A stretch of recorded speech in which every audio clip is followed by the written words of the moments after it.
and I think that was the situation in my life. I said अब इसे ठंडा होने नहीं देना. let's make the most of this time.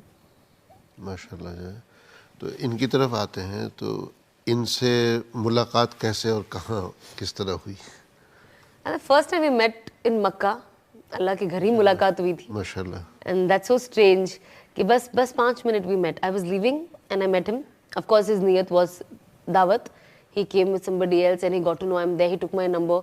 He messaged me and apparently we had a common friend. एक common दोस्त थे. तो हम मिले और मैं बस इंडिया निकल ही रही थी. तो बस 10 मिनट की मुलाकात हुई. मैं निकल गई. फिर हम बीच में थोड़ा टच. उसमें भी ये हुआ हज़रत 3 दिन तक उन्होंने मुझे रिप्लाई नहीं दिया मैसेज का. एक इंडस्ट्री के ही एक्टर थे हमारे भाई साहब, तो उनको लेके मैं उम्रे पे था. तो जब मैंने मैसेज किया तो वो 3 दिन तक तो मुझे हाँ वालेकुम अस्सलाम मैं 4 मैसेज करूँ उसका जवाब ये आवे. अब मेरे तो गुमान में भी नहीं था ना कि अल्लाह मियाँ मेरे आगे मुकद्दर में ये करेगा. ये 2017 की बात है, 2017 की.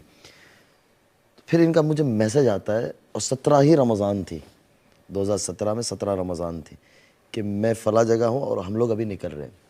इनकी 2 चीज़ें बड़ी अच्छी थी हज़रत कि ये हमेशा से माशाल्लाह आमाल करती रहती थी, आमाल से जुड़ी हुई थी.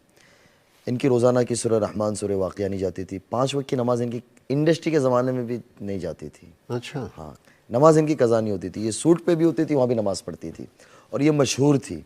हमारे यहाँ के जितने बड़े अदाकार हैं तो अब भी ताल्लुक़ है, दोस्ती यारी है उनसे. वो कहते कि ये इसके लिए बनी नहीं थी, अल्लाह मियाँ ने इसको कुछ काम लेना होगा इसलिए इसके उस तरफ भेज दिया. एक बिग बॉस 100 आता है हमारे यहाँ, हर साल होता है. इस साल अभी थोड़े दिनों पहले ख़त्म हुआ. तो हमारे सलमान खान साहब उसको होस्ट करते हैं. तो हमारे यहाँ बहुत मशहूर म्यूज़िक डायरेक्टर है. वो मुझे कहने लगे शादी के बाद कि यार ये उसके लिए बनी ही नहीं थी. मैंने क्या क्यों? बोले कि कई सालों पहले जब मैं कुछ एक मसला हुआ था तो सलमान साहब ने मुझे कहा कि आप जाएं और थोड़ा सा उस मसले को देखें अंदर जो इनके साथ दूसरे ग्रुप वाले साथी जो थे. तो कि मैंने इनको देखा रात के वक्त एक कोने में नमाज़ पढ़ रही थी.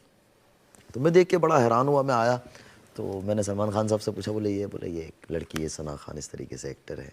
तो बोले मैं बहुत हैरान हुआ. और उसके बाद बोले मैंने हमेशा देखता था कि ये माशाल्लाह दीन से जुड़ी हुई थी. और सबसे बड़ी बात ये थी कि ये भाई बहनों में कोई नहीं है, ये अकेली है. भाई बहन इनके कोई नहीं है अपने वालिदैन की. इनकी वालदा को 2013 के अंदर क्या हुआ था? ब्रेन हेमरेज हो गया था 10 में. इन्होंने बाकमाल खिदमत की हज़रत अपनी वालदा की. 6-8 महीने वो हॉस्पिटल में रहे. मौत नहीं लिखी थी लेकिन उस बीमारी के अंदर इन्होंने अपनी ज़ात से माल भी लगाया खिदमत की लाइन से. यानी एक बेटे की तरीके से इन्होंने बहुत ज़्यादा खिदमत की. तो ये सारी दुनिया जानती है माशाल्लाह. यानी इनके फ़ैन और हमारा इंडिया की सारी इंडस्ट्री जानती थी. तो ये चीज़ें इनके अंदर ये खूबियाँ थी. तो ये होता था कि ये हर साल रमज़ान में उम्रे पे जाती थी इंडस्ट्री में भी. अच्छा. हाँ. अच्छा. तो ये 2013 से जाती रही. 13, 14, 15, 16, 17 में इत्तेफाकन मैं भी होता था लेकिन कभी इस तरह से मुलाकात नहीं होती थी. मेरे साथ इंडस्ट्री वाले ही एक साहब थे. तो उन्होंने मुझे बुलाया तो मैं चला गया. अब रमज़ान में आमतन फ़जर के बाद हरम की मसरूफ़ियत रात भर की होती है तो सोना आदमी बिस्तर देख रहा होता है. तो मैं चला गया. मैंने क्या बाजी क्या हाल है? अब मुझे तो पता नहीं था ना कि मेरे मुकद्दर में ही बीवी बनने वाली है. तो मैंने बाजी कह दिया. तो जो हमारे नाज़रीन देख रहे होंगे अक्सर उन्हें हमारे इंटरव्यू देखे होंगे लेकिन यहाँ जो मैं बताऊँगा ये शायद पहली दफ़ा कहने लगा हूँ सारा. तो इन्होंने क्या बस खैरियत है, मेरे लिए दुआ करना, आप यहाँ रुकने वाले हो, अभी ईद के बाद आओगे. मैंने कहा इंशाल्लाह दुआ करेंगे. मैंने कि आपको कोई भी इंडिया में काम हो तो ज़रूर बताइएगा. ये वापस हो गए. इनकी वालदा से मैं मिला. मुझे बड़ा यानी ताज्जुब हुआ कि अपनी माँ को एक छोटा बच्चा जो होता है ना, माँ जिस तरीके से उस बच्चे को प्यार करती है, उस बच्चे को लेके चलती है, वो अपनी माँ को बच्चे की तरह ये लेके चल रही थी. इसके साथ इनके साथ संभालने वाले लोग भी थे लेकिन ये अपनी वालदा को उस तरीके से. इंडिया आने के बाद मैंने इनको मैसेज किया. इन्होंने 1-2 दफ़ा जवाब दिया. तीसरी दफ़ा मुझे ब्लॉक कर दिया कोई बात किए बगैर. अब क्यों करते थे वो तो इनको ही पता. आज तक वो मुझे कभी नहीं बताया. शायद आपकी बरकत से यहाँ बता दे. अब उससे आगे की बात हज़रत ये होती थी. अच्छा नहीं अभी एक है कौन एक कदम और पीछे जाते हैं. आपने इनसे मुलाकात की हरम में.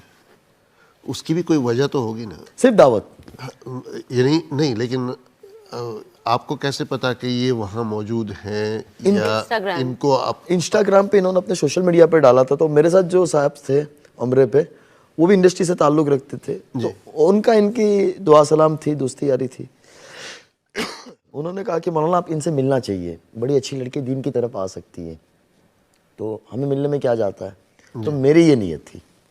ठीक है, और आपको था कि he is coming through a reference. हाँ, for me it was okay, somebody is there, random guy. so मैं मिल लेती हूँ। हाँ, मौलाना से मुझे पहले बहुत डर लगता था, मुझे लगता था आप फतवा दे देंगी मुझे। अल्लाह की पुलिस कहते थे। हाँ, अल्लाह की पुलिस कहती हूँ मैंने। मैंने कहा अल्लाह की पुलिस आ गई, भागो। शादी की तो मुफ्ती से ही की, अल्हम्दुलिल्लाह। मौलवी से भी नहीं की, मुफ्ती से की। नहीं, वो भी अगर मौलवी अल्लाह की पुलिस है तो मुफ्ती तो अल्लाह का दरोगा हुआ। तब इतना डिफरेंस नहीं पता था अनफॉर्चुनेटली। जी, सब दाढ़ी टोपी वाले मुझे मौलवी लगते थे, नॉर्मल इंसान भी मुझे वो भी मौलवी लगता था। बट फिर ये ब्लॉक करती थी हजरत, इन्हें कोई काम हो ना, कोई बात पूछनी हो, कोई दीनी बात हो या कोई मशवरा लेना हो, तो ये मुझे अनब्लॉक करे, बात पूछे, फिर ब्लॉक कर देवे। ये पूरा 2017 चलता रहा। ये भी बता दे कि क्यों आज ये क्या था प्रॉब्लम वजह? हो ही रहा है।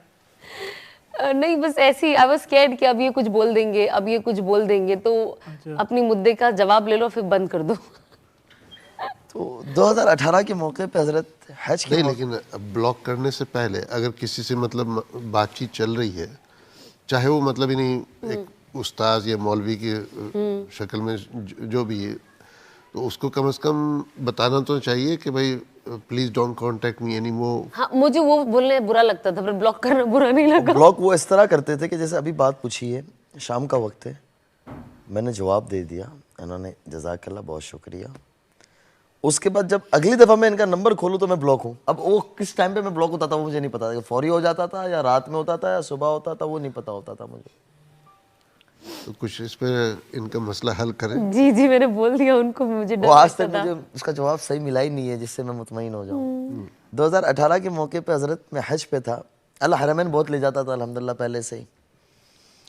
तो हज के मौके पे हमारे एक बुज़ुर्ग हैं माता रिजवान साहब, मैंने उनको कहा, मैंने क्या एक लड़की है, तो आंटी मौलाना के घर में से जानते थे इनको कि हाँ वो स्नैपचैट वगैरह पे रखते रहते हैं, साफी इंस्टाग्राम वगैरह के ऊपर।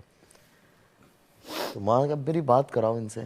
तो मैंने माँ का कोई आया इनका कोई अभी आखिरी कोई मूवी, मैंने क्या जाती काफ़ी करती रहती है, तो उन दिनों में इनकी एक वेब सीरीज़ आई थी जिंदाबाद के नाम से, तो उसमें ये कोई अफसर बनी हुई थी, तो ये बंदे बड़े पिट रही है, उसका उस तरह से सूठा। मैंने कुछ चीज़ें दिखाई, मैंने इनको मैसेज किया कि मौलाना आपसे बात करना चाह रहे हैं, तो इनका 2-3 घंटे के बाद जवाब आया, जी जी यस। मैंने कहा मैं अनस हूँ, मुझे अनब्लॉक करो। वो नंबर भी ब्लॉक। मैंने क्या या अल्लाह खैर है, मैंने किया। मेरे साथ एक दोस्त था, मैंने कहा आपके पास व्हाट्सअप नंबर है ना सऊदीया का, वो मुझे दे दे, फिर आप ले लेना। मैंने एक मौलाना से वीडियो बनवाया, मैंने इनको भरोसा तो हो कि मैं बंदा सही हूँ। अब अभी तक कोई तसव्वुर में ना निकाह थी ना शादी थी, क्योंकि हम लोग सीधे साधे मौलवी लोग। तो यहाँ बताता हुआ सर मैं तो मैंने वो वीडियो बनवाई, भेजा इनको, तो इनको लगा कि हाँ बंदा सही है। इन्होंने कहा कि जी बात कराएं, बात नहीं, करें। इनको बंदा सही है नहीं लगा होगा, बंदा हाँ बात सही कर रहा है। बात सही कर रहा है, ये बात बात सही भी आपकी करने में सही। और बंदा सही होने में दोनों में जी फर्क है। जी